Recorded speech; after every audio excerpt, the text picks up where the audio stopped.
Mars 2011. Le Japon est victime d'un tremblement de terre colossal qui déclenche un tsunami titanesque. Fuyez! Une des nations les plus développées du monde est sur le point de s'effondrer. Voici un compte-rendu des événements minute par minute. À travers des vidéos de témoins Ouais, on s'en va. et des interviews exclusives de survivants. On ne pensait pas immortaliser les derniers instants de toute une ville. Des scientifiques renommés analyseront les données physiques C'est l'un des 5 séismes les plus importants jamais enregistrés. C'était un monstre à l'échelle planétaire. Vous découvrirez le véritable son du séisme et nous explorerons les menaces futures. Quelle zone sismique sera la prochaine sur la liste?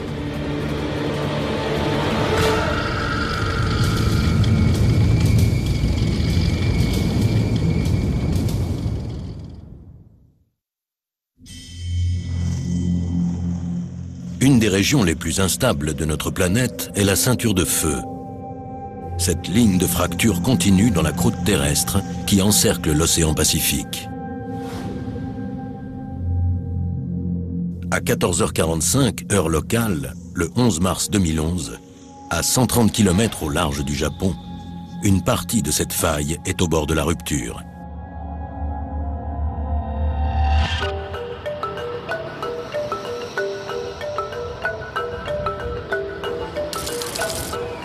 Au même moment, dans le centre de Tokyo, la ville la plus peuplée du monde, 35 millions de gens vaquent à leurs activités quotidiennes. À 320 km au nord, à Sendai, Paola Luzzi, une enseignante américaine, vient de terminer de déjeuner. Mes collègues et moi étions dans notre bureau. Il ne devait pas être loin de 15 heures. On allait préparer les salles de classe pour les élèves.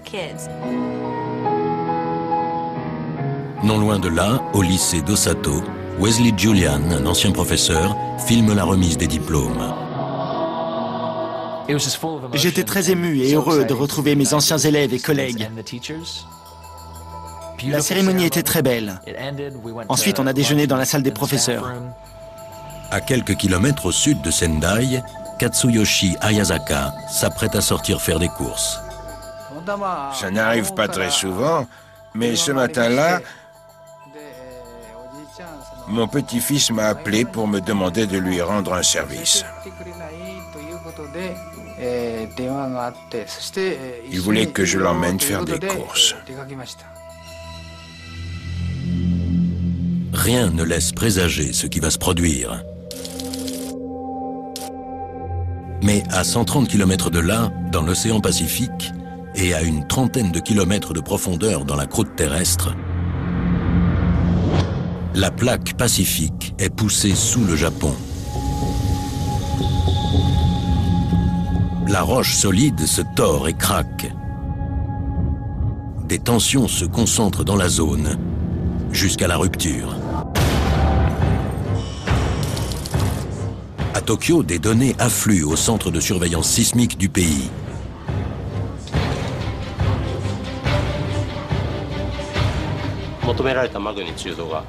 La magnitude affichée sur l'écran était tellement élevée que je me suis dit qu'il devait y avoir une erreur. L'appareil devait être mal calibré pour fournir une telle donnée. D'autres scientifiques enregistrent le bruit émis par les plaques tectoniques en frottant l'une contre l'autre sous l'eau.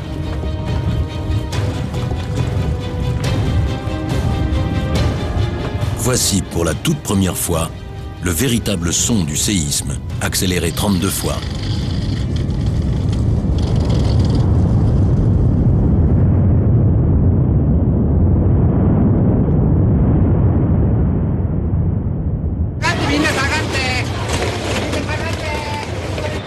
Les habitants de Sendai sont parmi les premiers à ressentir les secousses.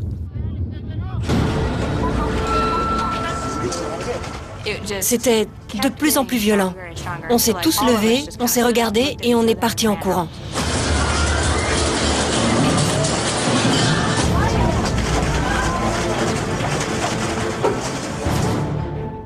30 secondes après le début des secousses, j'ai sorti mon appareil photo. Je l'ai mis en mode vidéo et j'ai filmé.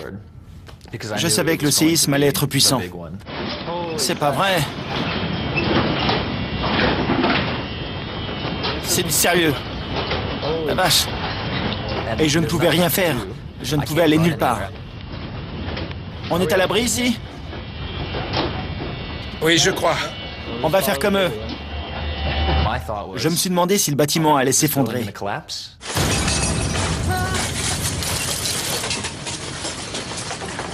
Une autre vidéo stupéfiante montre la panique d'une mère et de son fils pendant que leur maison tremble dans la banlieue de Sendai. Maman! Je suis là. Tu vas bien? Il faut sortir de la maison. Oui. C'est dangereux. Allez. Il faut sortir vite. Après 50 secondes de secousse, le sol est l'unique refuge.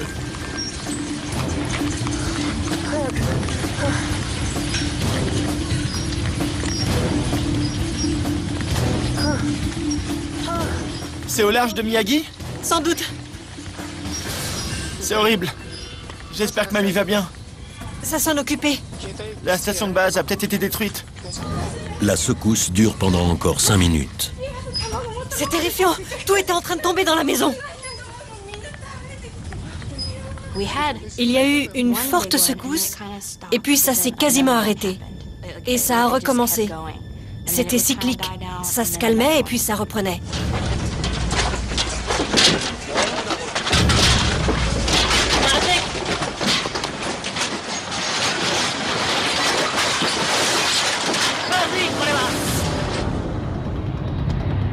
À l'aéroport de Sendai, le contrôleur aérien Yoshi Kibune est confronté à une situation d'urgence délicate. Les tubes fluorescents tombaient du plafond.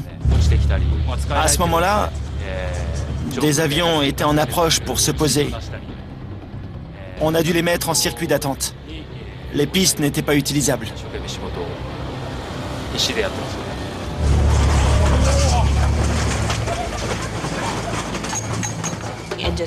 On avait l'impression que c'était sans fin. Je voyais les poteaux téléphoniques s'agiter.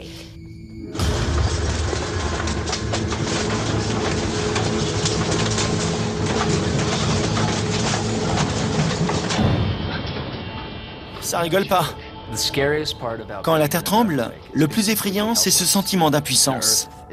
Le sol a décidé de bouger et vous devez suivre le mouvement. Même à Tokyo, à 370 km de l'épicentre, les secousses sont assez puissantes pour prendre au dépourvu la sismologue Satoko Oki. Mon bureau se trouve dans un bâtiment dont la base est isolée. Il ne devrait donc pas bouger. Mais je n'arrivais même pas à tenir debout. Je n'avais jamais vécu de tremblement de terre aussi long et puissant. À l'autre bout de la ville, l'homme d'affaires Ayumu Dokizono est témoin d'un phénomène extraordinaire. En regardant les gratte-ciel, j'ai remarqué qu'ils oscillaient. J'étais tellement surpris que j'ai décidé de les filmer.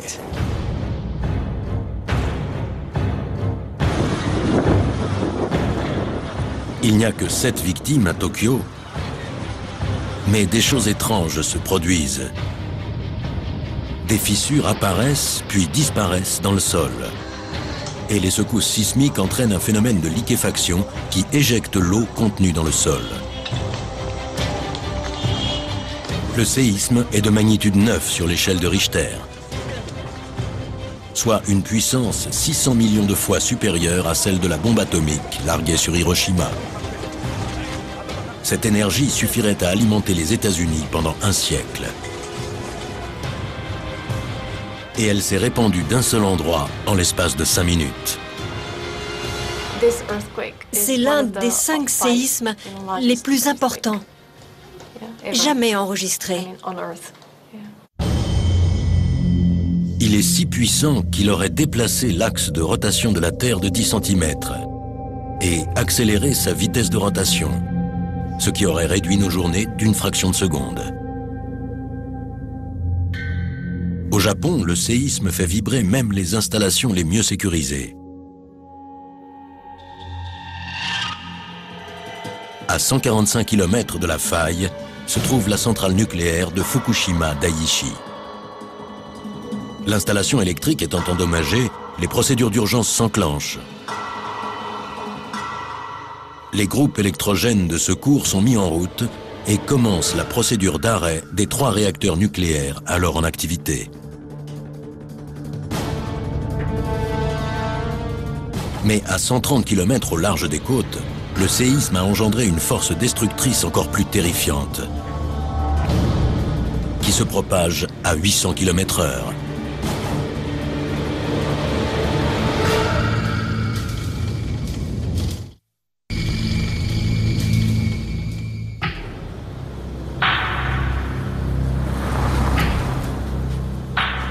Le Japon est encore sonné suite au séisme le plus puissant depuis 1000 ans. C'est seulement le 5e de magnitude 9 jamais enregistré.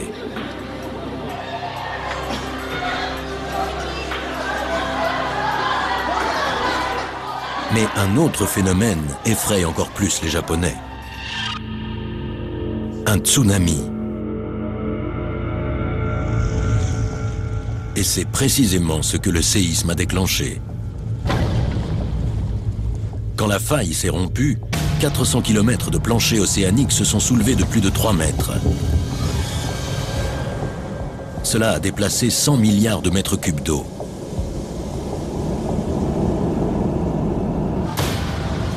Ce qui a créé une vague qui s'était lancée à 800 km/h. Au début, elle se déplace presque aussi vite qu'un avion.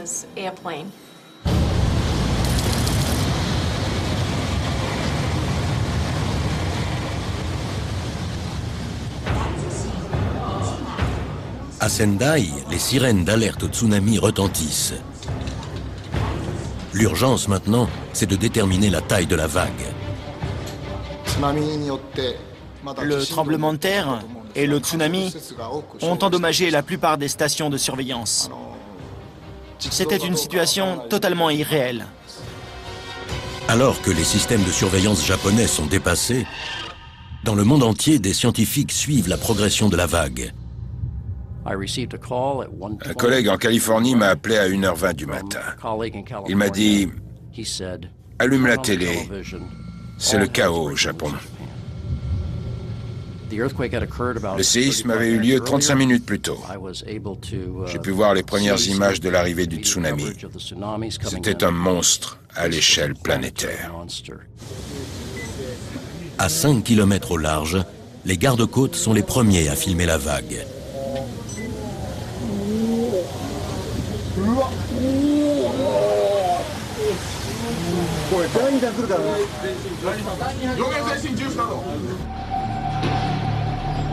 À terre, les gens se remettent à peine du séisme. Ils ont moins de 30 minutes avant que ce mur d'eau ne s'abatte sur eux.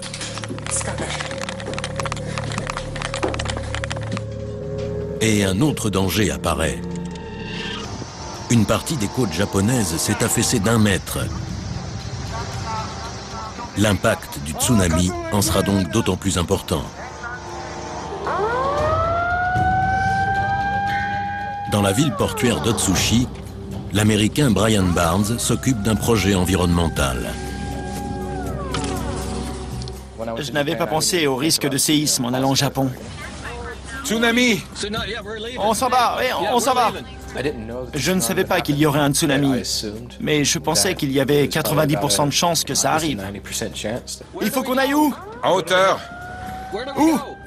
Faut partir, d'accord. Oui, monte sur la colline.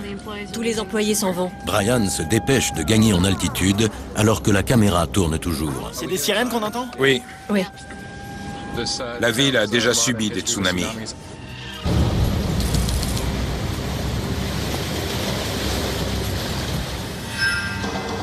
Quand le tsunami approche des côtes, il ralentit considérablement. Mais comme l'océan devient moins profond, la vague s'élève de plus en plus, atteignant jusqu'à 14 mètres de haut. Dans la salle radar de l'aéroport de Sendai, les contrôleurs aériens déroutent d'urgence les avions qui ne peuvent plus se poser sur les pistes endommagées. Aucun d'entre nous n'a pris le temps de penser à sa propre vie. On essayait tous de gérer le trafic aérien. Le bâtiment pourrait aussi être touché. Le personnel de l'aéroport évacue à la hâte les passagers qui se trouvent à l'extérieur et au rez-de-chaussée. Regardez, les voitures. L'eau arrive vers nous. Il faut fuir. Dans les villes voisines, des dizaines de milliers de personnes s'enfuient à toutes jambes. L'eau approche. La vague arrive. Elle est très puissante. Parmi elles se trouve Katsuyoshi Ayazaka. Il se réfugie dans le seul bâtiment à proximité capable de résister à la vague, l'école en béton située à quelques rues de lui. On nous a dit d'aller au 3e ou au 4e étage, car on ne savait pas jusqu'où l'eau allait monter. Les pompiers, les agents de circulation et les policiers patrouillaient dans le quartier. Et ils criaient « Vous devez évacuer la zone immédiatement. Ne restez pas là. » Le tsunami est sur le point de toucher les côtes japonaises.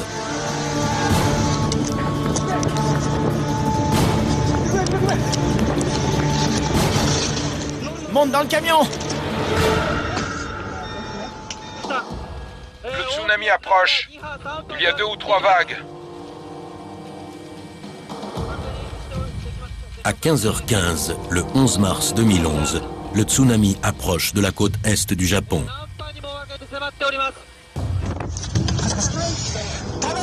La vague a dépassé les digues. Faut vous mettre à l'abri plus haut. Fuyez. Fuyez.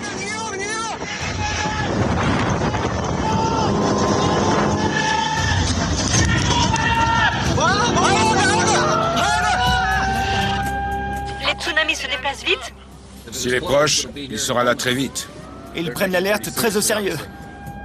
Brian Barnes n'a que quelques secondes pour s'enfuir, mais il est perdu. Allez, aidez-moi un peu. Tu veux aller où? En hauteur sur la colline. Il faut traverser le pont, je crois. Et s'il s'était effondré? Tourne à gauche. J'espère pas. On traversait la ville, les sirènes hurlaient. Je me suis dit qu'il fallait filmer ce qui était en train de se passer. On ne pensait pas immortaliser les derniers instants de toute une ville. Peu avant 15h20, la vague principale frappe la côte.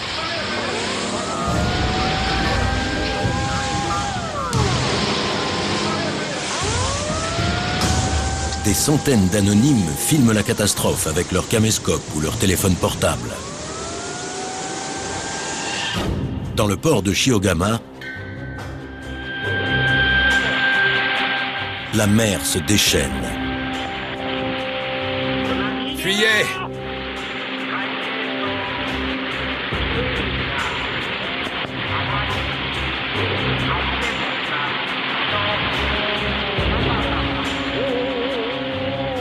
Pour cette voiture et ses passagers, aucune issue possible.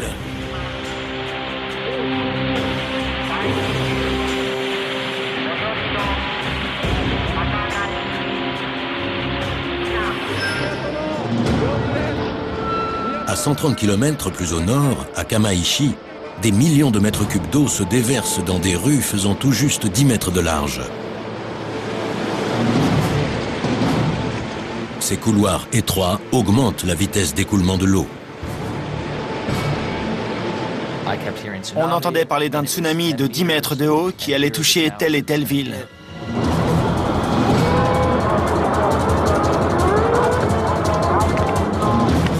Mais je n'imaginais pas à quel point cette vague serait puissante.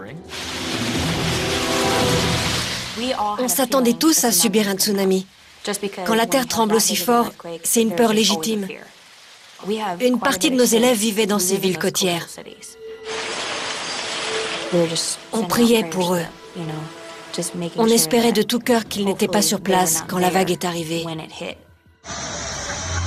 Paula et Wesley sont en sécurité en hauteur, contrairement à des dizaines de milliers de personnes.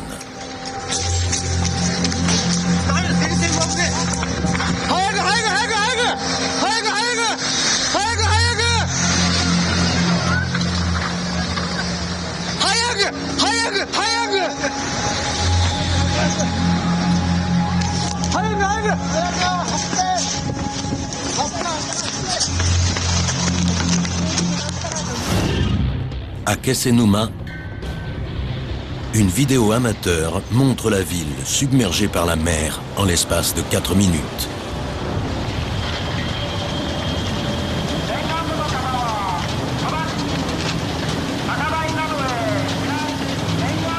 En 15 secondes, la route se transforme en rivière.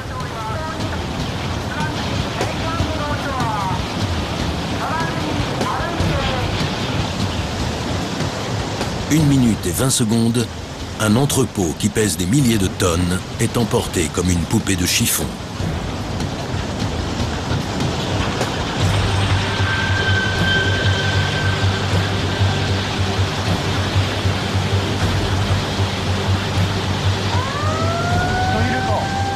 Il y a quelqu'un! 2 minutes, une personne apparaît au milieu des flots.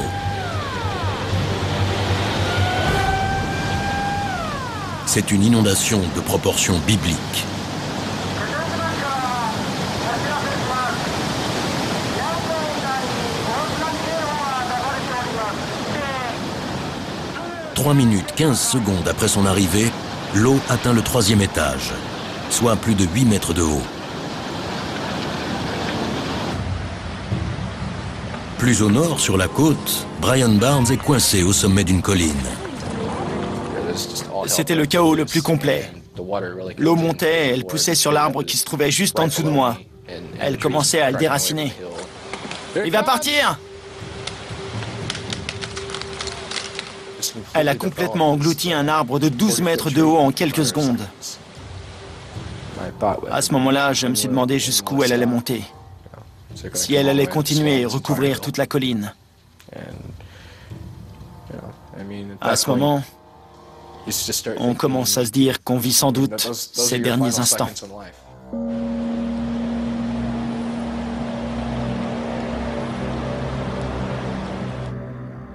À 15h55, le tsunami atteint Arahama.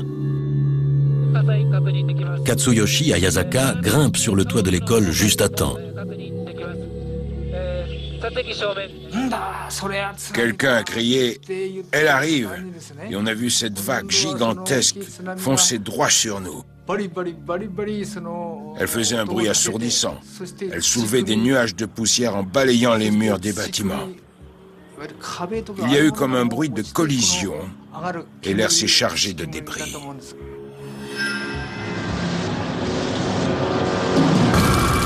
À 15h57, l'eau atteint l'aéroport de Sendai, situé à plus d'1,5 km de la côte.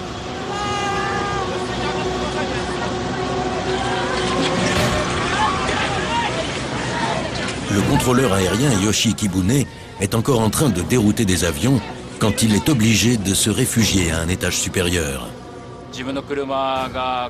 Ma voiture était garée sur le parking situé devant le terminal.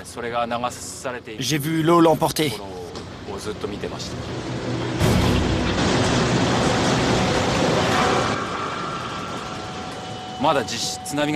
Il y avait encore des gens au rez-de-chaussée qui n'avaient pas conscience que le tsunami arrivait. J'ai entendu des personnes leur crier de s'enfuir. Et j'ai vu des gens qui avaient l'air complètement perdus alors qu'ils tentaient de fuir.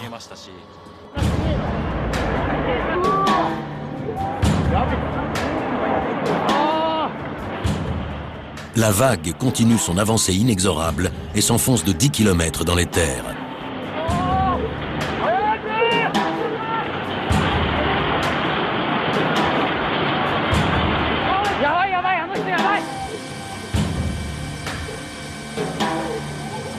Le Japon a déjà subi 2 tragédies. D'abord un séisme, puis un tsunami. Mais un troisième désastre se prépare, alors que le pays est sous la menace d'une catastrophe nucléaire.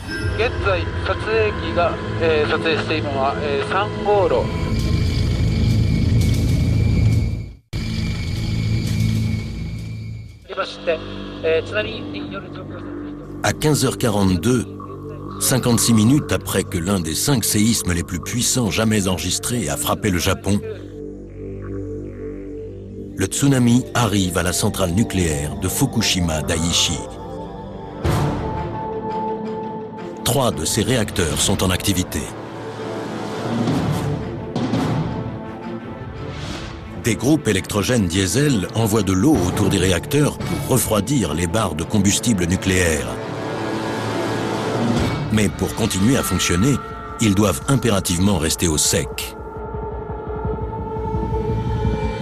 À Tokyo, un homme suit la catastrophe en direct avec une inquiétude grandissante. L'ingénieur nucléaire, la centrale. En allumant la télévision, j'ai appris que l'épicentre du séisme était en mer, au large de Fukushima. L'alerte au tsunami a été déclenchée très rapidement. J'ai tout de suite su que ça allait être terrible. La centrale est protégée par des digues de 5,70 m de haut. Mais elles ne font pas le poids face à une vague de 14 mètres.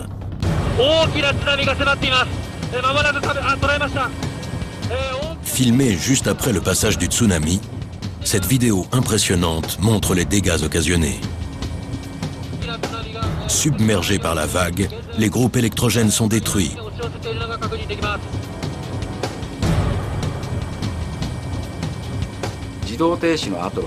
Après un arrêt automatique, une procédure absolument primordiale doit être mise en œuvre.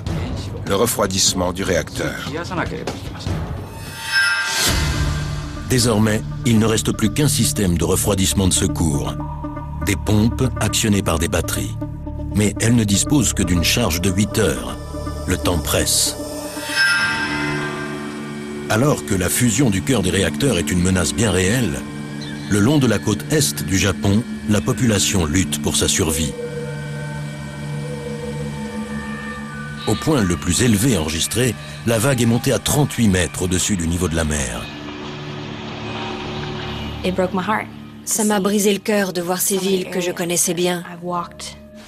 Combien ont été détruites? Combien d'endroits que j'ai visités ont été rayés de la carte? Combien de mes amis ont perdu leur maison ou même la vie? Pour nombre de survivants, la seule façon d'échapper à leur refuge entouré par les flots, c'est en hélicoptère. Nous avons entendu le bruit d'un hélicoptère dans le ciel. Il s'est mis en vol stationnaire au-dessus du toit et l'a éclairé avec son projecteur. Puis, un sauveteur est descendu de l'hélicoptère et nous a dit qu'on allait être secourus un par un.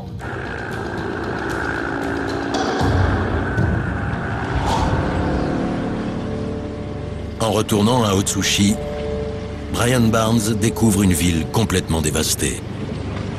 C'était une scène absolument inimaginable. Même un film hollywoodien n'aurait pas pu recréer une telle destruction. Je crois qu'il y avait environ 18 000 habitants à Otsuchi, et à ce moment-là, il n'y avait plus assez de survivants pour s'occuper des morts. La population de la ville a été réduite de moitié. C'était vraiment l'enfer sur Terre.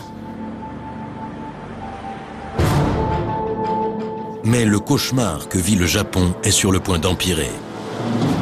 À la centrale de Fukushima, les batteries qui alimentent les pompes de refroidissement sont déchargées. Et soudain, Yukio Takayama, un pompier de Tokyo, en fait partie. Nous avons pénétré dans la centrale nucléaire de Fukushima vers 23 h, je crois, le 18 mars. Il faisait nuit. J'ai vraiment eu l'impression d'entrer dans une maison hantée, étrange et silencieuse. Ces images montrent Yukio et son équipe alors qu'ils se dirigent vers les réacteurs à la seule lumière de leur lampe frontale.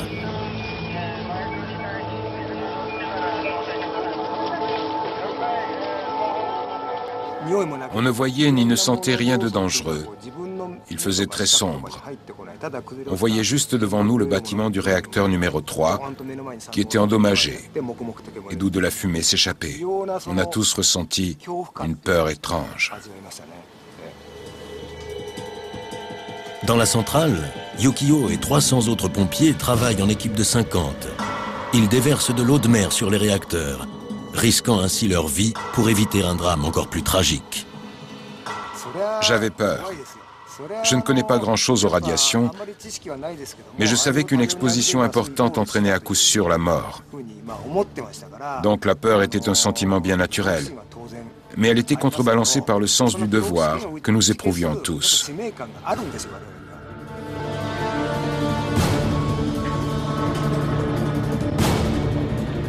Au final, les fuites radioactives de Fukushima sont classées au niveau le plus élevé, le niveau 7, comme pour la catastrophe de Tchernobyl.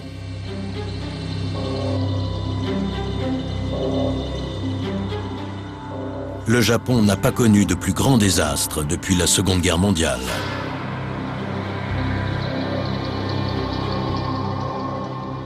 Et cet événement a des répercussions dans toute la zone Pacifique.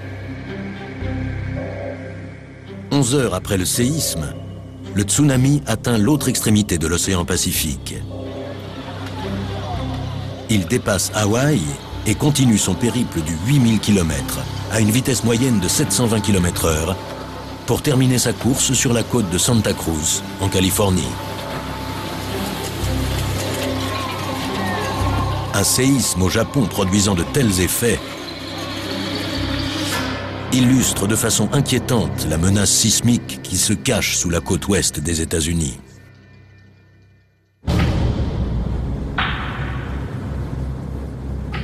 Alors que les conséquences terribles du séisme et du tsunami apparaissent, les sismologues tentent de comprendre ce que cette catastrophe signifie pour le reste du monde. Il y a eu plusieurs séismes importants récemment.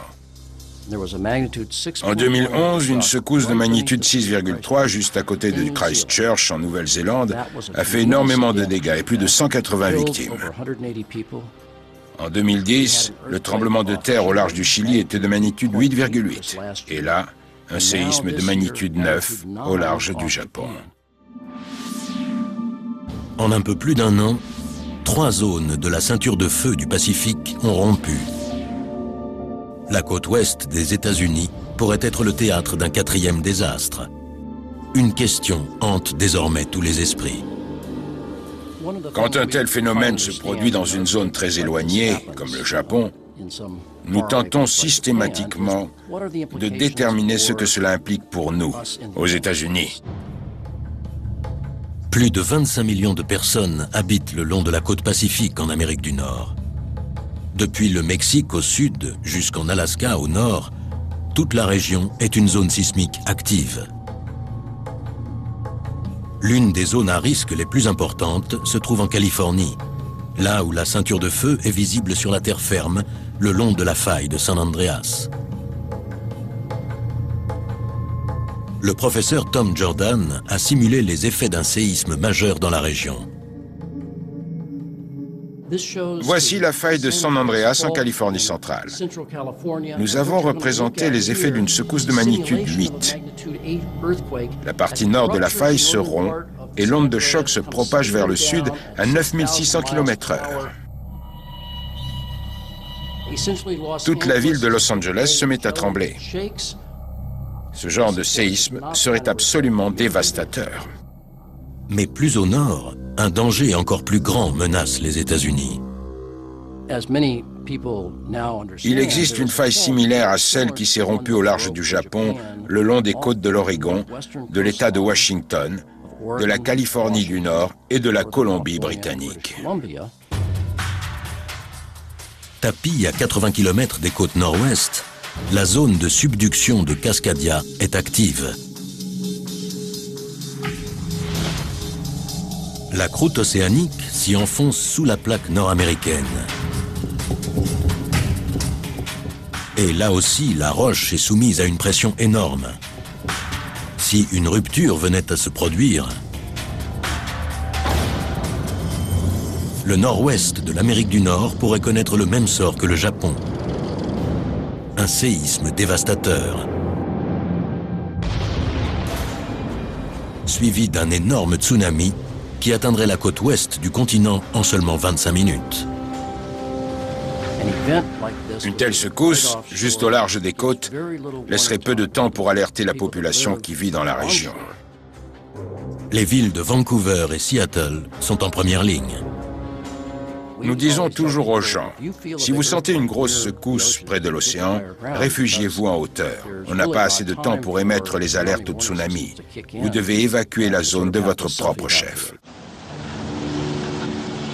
Les pays situés le long de la ceinture de feu doivent tirer les leçons de la catastrophe au Japon, en construisant des digues plus résistantes et en tentant d'apprendre à prévoir les séismes. On est incapable de vous dire, la semaine prochaine, quittez la ville, il va y avoir un séisme important. La science cherche à savoir comment prédire les séismes, mais cela s'avère très compliqué.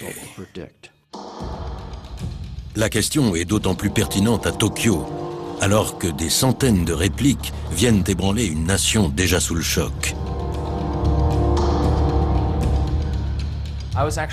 J'ai été assez surpris par les répliques qui ont suivi le séisme. Je ne m'y étais pas vraiment préparé. Entre la première secousse, ce vendredi-là, et mon départ le mardi suivant, la Terre n'a pas arrêté de trembler. Quasiment toutes les heures. Tom Jordan a analysé ces répliques. Voici la succession de secousses qui ont eu lieu pendant cette semaine. Le point vert représente le séisme précurseur, qui est survenu 50 heures avant le séisme principal. C'est le point rouge. Et en orange, ce sont toutes les répliques qui se sont produites les 7 jours suivants. Au cours du mois suivant la catastrophe, 3 répliques de magnitude 7 secouent à nouveau le Japon. Aussi terrible que ce séisme ait pu être, ce n'est pas terminé. Les répliques qui touchent le Japon vont continuer pendant des mois, voire des années. L'une de nos plus grandes inquiétudes concerne l'emplacement de ces futures secousses. Tokyo, la ville la plus peuplée du monde, se trouve à la limite de la zone où se produisent les répliques. Le risque sismique est très inquiétant. Ce n'est pas terminé.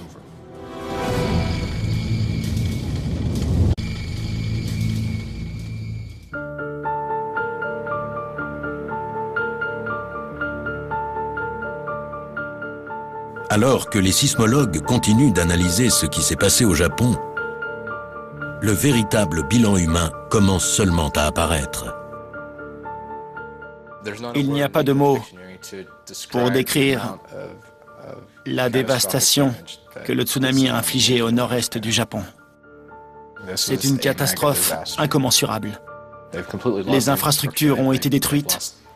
Des dizaines de milliers de personnes sont mortes. Comment le gouvernement va-t-il pouvoir aborder la question de la reconstruction? C'est difficile à imaginer.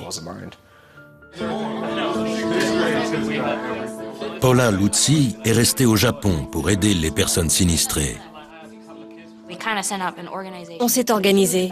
On a mis une grande carte au mur pour décider où aller afin de voir de quoi les gens avaient besoin. C'est ce qu'on fait depuis une semaine et demie. Le matin, de bonne heure, on reçoit de la marchandise du nord et du sud. On fait le tri et on l'expédie dans les camions que possède l'école. De retour aux États-Unis, Wesley Julian tente de surmonter l'événement dont il a été témoin.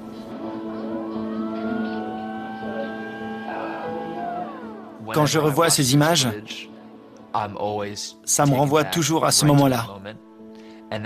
Je n'ai jamais eu aussi peur de ma vie.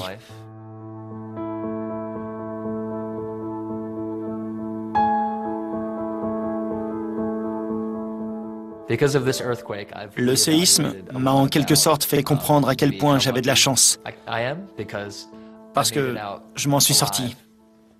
Un de mes amis a été victime du tsunami. J'ai repensé à la dernière fois que je l'ai vu. Je lui ai juste dit à la prochaine. Donc, dire au revoir est devenu important. Ouais, je dirais que c'est important. Ouais. Désolé.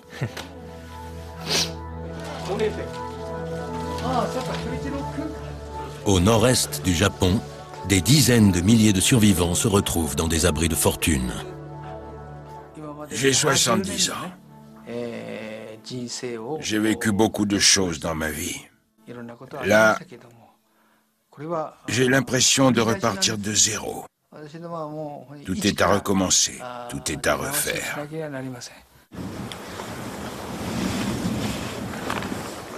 C'est la première fois depuis la catastrophe que Katsuyoshi Ayazaka retourne dans sa ville pour chercher sa maison.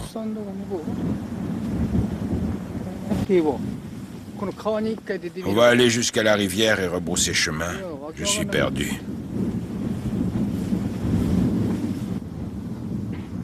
Le seul point de repère encore debout, c'est le bâtiment qui lui a sauvé la vie.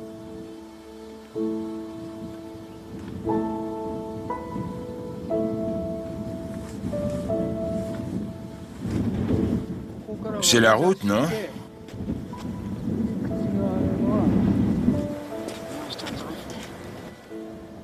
Oui, c'est ici. C'est ma maison.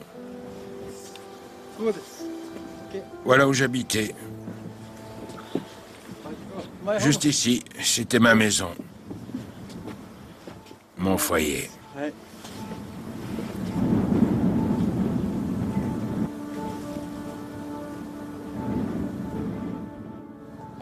Le plus important, c'est ce que nous allons faire maintenant. Je ne parle pas de quelques individus par-ci par-là. Nous devons tous, en tant que nation, penser à l'avenir et à la reconstruction. Il faut faire des refuges pour s'abriter du vent et de la pluie. C'est ce qui compte le plus.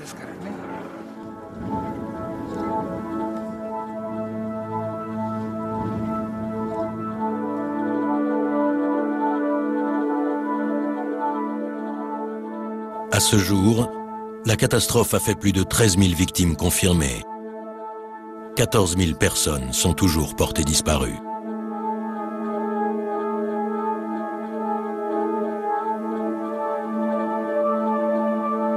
Traduction de Hans Pillers, avec les voix de Louise Lemoine-Torres, Éric Herson-Macarel, Antoine Thomé et Benoît Dupac.